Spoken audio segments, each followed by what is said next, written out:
قل هو الله أحد الله الصمد لم يلد ولم يولد ولم يكن له كفوا أحد قل أعوذ برب الفلق من شر ما خلق ومن شر غاسق إذا وقب ومن شر النفاثات في العقد ومن شر حاسد إذا حسد قل أعوذ برب الناس ملك الناس إله الناس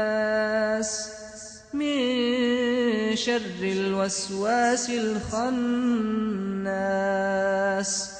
الذي يوسوس في صدور الناس من الجنة والناس.